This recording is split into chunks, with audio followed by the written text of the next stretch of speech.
पड़ेगा। I gave you 6 minutes in the start. हाँ, thank you. देखिए मुझे कभी नहीं लगा कि ऐश्वर्या जी आम आदमी पार्टी के प्रवक्ता आकर अपने आप को ही इंडाइट करके चले जाएंगे। इन्होंने क्या कहा कि पहली जो धमकी थी वो मई 2024 के आसपास हुई। बिल्कुल, चुनाव जब लोकसभा के होने वाले थे और हमारा 10 साल का ट्रैक रिकॉर्ड देखकर इससे पहले 10 साल क्या थे, 26/11 हुआ, बेंगलुरु में ब्लास्ट, दिल्ली में ब्लास्ट, चेन्नई में ब्लास्ट, हैदराबाद में ब्लास्ट, वाराणसी में ब्लास्ट, लखनऊ में ब्लास्ट, हर जगह ब्लास्ट होता था। वो ब्लास्ट तो होने बंद हो गए क्योंकि मुंह तोड़ जवाब देने लगे सर्जिकल स्ट्राइक और बालाकोट स्ट्राइक से। तो माहौल बनाने के लिए षड्यंत्र शुरू किया गया। मैंने दिल्ली में जो 7-8 ब्लास्ट हुए 2005 से 14 के बीच में गिनाए, उसके बीच सर एक एक करके ऐश्वर्या आ जाने दीजिए। ऐश्वर्या प्लीज, आप अपनी बात पूरी कीजिए। 2014 से 24 के बीच में जो 2005 से 14 के बीच में जितने ब्लास्ट दिल्ली में हुए उसका एक भी ब्लास्ट 2014 से 24 के बीच में बिल्कुल नहीं हुआ। इसलिए माहौल कैसे बनाना है तो ये नैरेटिव करना है, ये थ्रेट्स का पूरा बहाना होगा। और मैं आखिरी बात बताओ, मैंने प्रूफ दिखाया, सबूत दिखाया। एक सेकंड ऐश्वर्या प्लीज डिस्टर्बेंस मत करवाइए। ऐश्वर्या प्लीज मेरी बात आ जाने दीजिए। ये तू तड़ाक की और नुक्कड़ वाली डिबेट नहीं है ऐश्वर्या। मैं आपसे आग्रह करता हूं, मैं किसी के बीच में नहीं बोलूंगा, मेरी बात आ जाने दीजिए। ऐश्वर्या मैं रिक्वेस्ट कर रहा हूं कि इस प्रकार से जनता का भी फायदा नहीं होगा, आपके दर्शकों का भी नहीं होगा। समय तो मैं थोड़ी बोल रहा हूं। ऐश्वर्या मेरी 20 सेकंड की। अरे ऐश्वर्या क्या करे, मैं नहीं बोल रहा हूं शहजाद, उनको रोकना तो आम आदमी पार्टी। मैंने बोला जनता सब देख रही है। नहीं, पर मेरी बात अगर समाप्त नहीं, हाँ तो करिए ना, मैंने आपको 30 सेकंड देना था, आपने 90 सेकंड बोलिए शहजाद। ऋतुराज प्लीज, ऋतुराज आपके बीच में कोई नहीं बोला। ऋतुराज आप लेट, जनता सब देख रही है ऋतुराज का ना भाई, आपको भी देख रही है, उनको भी देख रही है। बोलिए शहजाद। का तरीका नहीं पर ऐश्वर्या जनता शहजाद 30 सेकंड अच्छी बात है, पर जनता को सुनने में तथ्य। बोलिए। धन्यवाद। 30 सेकंड। ऐश्वर्या देखिए, मैंने किसी के बीच में नहीं बोला है। मैं आग्रह करूंगा आपसे कि एक एक कोई नहीं बोल रहा शहजाद, जल्दी आ रहा है, जब तक 30 सेकंड। यहां पर हुड़दंग मचाने की आवश्यकता नहीं है। अब ऐश्वर्या जी मैं आपसे केवल रिक्वेस्ट कर रहा हूं, मैं बहुत गंभीर विषय उठा रहा हूं। क्या देवेंद्र भुल्लर कन्विक्टेड टेररिस्ट के लिए अरविंद केजरीवाल ने पत्र लिखा था, हां या ना? क्या गुल पनाग ने कहा था आम आदमी party is flirting with Khalistani terrorist, हां या ना? क्या यह सच है कि नहीं है कि खालिस्तानियों से मिले थे राघव चड्ढा, हां या ना? ये अर्नब ने तो इस पर डिबेट की थी। क्या यह सच है कि नहीं बांग्लादेशियों के लिए फर्जी वोटर कार्ड बनाने का काम इनके 2 विधायक कर रहे थे, उसका प्रमाण सामने आता है, हां या ना? इसका जवाब साफ साफ ऋतुराज झा है। ऋतुराज झा वो कह रहे हैं आप एनजीओ बताओ, वो कह रहे हैं खालिस्तान कनेक्शन बताओ। ऋतुराज शहजाद ओके, पंकज जी और हर्षवर्धन जी। ऋतुराज जी, विधायक जी प्लीज चारों को रखिए, thank you. Harshvardhan ji, direct audio है, मैं उम्मीद कर रहा हूं इतने दिनों बाद आप आ रहे हैं, ऑडियो आपका अच्छा होगा। हर्षवर्धन जी, ये एक अलग एंगल है, करप्शन का एंगल हमने देखा है दादा। आज अरविंद केजरीवाल आए, प्रेस कॉन्फ्रेंस की कि सोने के चेन दी जा रही है, चांदी की अंगूठियां दी जा रही हैं, क्या क्या दिया जा रहा है।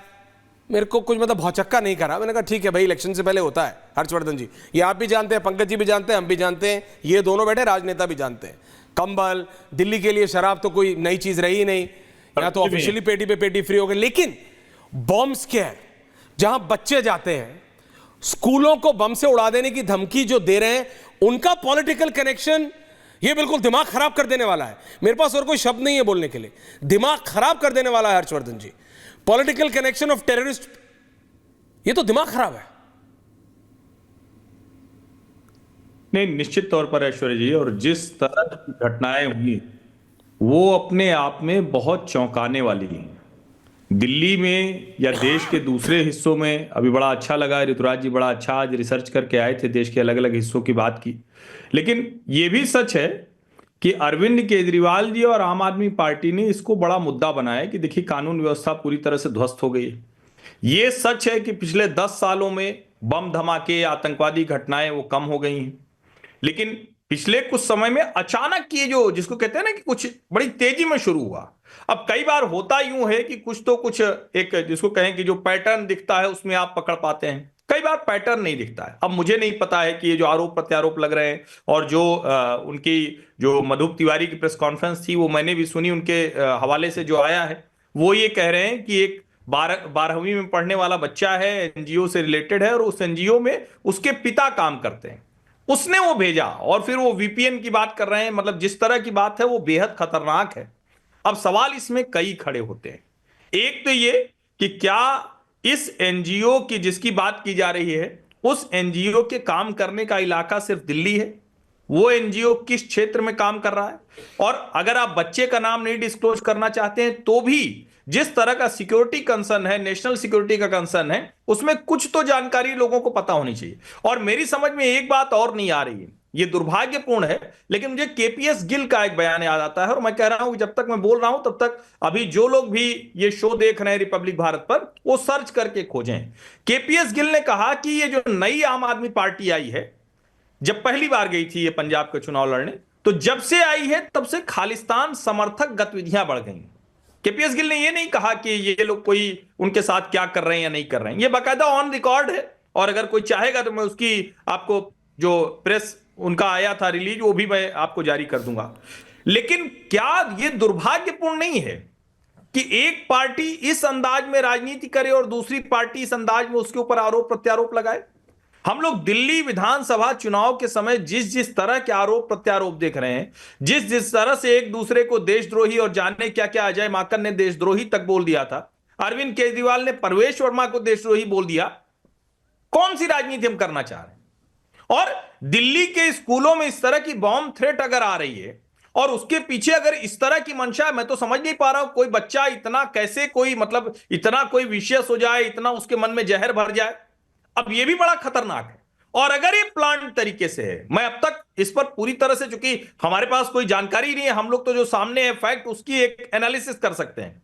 ये जो कुछ हो रहा है ये देश की राजधानी में हो रहा है, तो निश्चित तौर पर उसकी जवाबदेही गृह मंत्रालय की है। लेकिन अगर इस तरह की एक्टिविटीज कोई भी कर रहा हो, किसी भी जगह से आ रही हो, तो उसकी जांच पड़ताल होनी जरूरी है, और जो भी तथ्य सामने आए जितनी जल्दी हो सके। अब दुर्भाग्य से अभी चुनाव का समय है, तो मतलब वैसे लोकतंत्र का पर्व होता है, लेकिन चुनाव का समय है तो हर कोई एक दूसरे के ऊपर स्कोरिंग करने की कोशिश करेगा। अब हुआ क्या कि जिस तरह से आतिशी के नाम बदलने को लेकर, फिर आतिशी के माता पिता ने क्या किया, वो सारी चीजें जब एक के बाद एक आती हैं तो कई तरह की डिबेट इस वक्त सोसाइटी में शुरू हुई है, और मुझे लगता है ऐसे में यह सच सामने आना और जरूरी हो जाता है। मेरी समझ तो फिलहाल यही कहती। पंकज जी, ऋतुराज शहजाद आ रहा हूं। पंकज जी, एक 12 साल का लड़का है, 12वीं कक्षा में पढ़ने वाला लड़का है। हाँ सर, 18 साल का होगा, 17 साल का होगा। हाँ सर। उसके पिताजी एक एनजीओ से संबद्ध हैं सर। वो एनजीओ, अब ये लड़का चूंकि इस पर आरोप है, और वो एनजीओ एक राजनीतिक दल से संबद्ध है, तो आपने ये निष्कर्ष निकाल लिया कि वो राजनीतिक दल आम आदमी पार्टी है। हो सकता है हो सकता है ना हो। मैंने नहीं सर, बीजेपी ने। हाँ, आपने मतलब एक निष्कर्ष ये निकाला जा रहा है, ये एक परसेप्शन बनाया जा रहा है कि वो राजनीतिक दल आम आदमी पार्टी है। हो सकता है हो सकता है ना हो। अगर है तो आम आदमी पार्टी और उसके जो भी नेता इसमें संबद्ध हैं उनके खिलाफ कार्रवाई हो। अब शहजाद पूनावाला कह रहे हैं कि राघव चड्ढा खालिस्तानियों से मिले, तो राघव चड्ढा खालिस्तानियों से मिले, इसकी जानकारी शहजाद पूनावाला को है। अगर वो किसी अवैध गतिविधि में संलग्न है तो राघव चड्ढा को गिरफ्तार कर लीजिए। हाँ ठीक है, आप फोटो दिखा रहे हैं, अच्छी बात है, तो मैं कह रहा हूं कि राघव चड्ढा को गिरफ्तार कर लीजिए। केंद्र की सरकार आपकी, सब जगह सरकारें आपकी, ज्यादातर जगह, तो आपको परेशानी किस बात की है? लेकिन हर चीज का एक हो हल्ला बनाना और चुनाव के मौके पर यह माहौल खड़ा करना कि शायद एक राजनीतिक दल इस तरह की गतिविधियों में इन्वॉल्व है। क्या वो राजनीतिक दल इस बच्चे से कह रहा था कि तुम ईमेल भेजो और बम की झूठी धमकी दो? धमकी झूठी है, सच्ची है? क्या वो सचमुच बैठकर बम बनाने लगा था?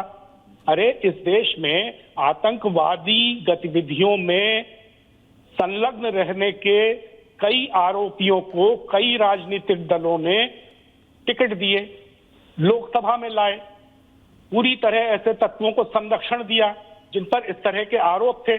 अलग बात है कि वो आरोप बाद में सच्चे साबित हुए या झूठे साबित हुए, अब ये भी एक किस्म का आरोप है। लेकिन चुनाव के वक्त इस तरह अपने प्रतिपक्षी राजनीतिक दलों को नुकसान पहुंचाने की कार्रवाई करते हुए ये ध्यान रखना चाहिए कि आखिर हम इससे किस तरह का सामाजिक नुकसान कर रहे हैं।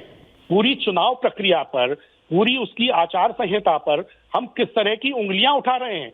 ये आरोप इसी वक्त क्यों सामने आते हैं?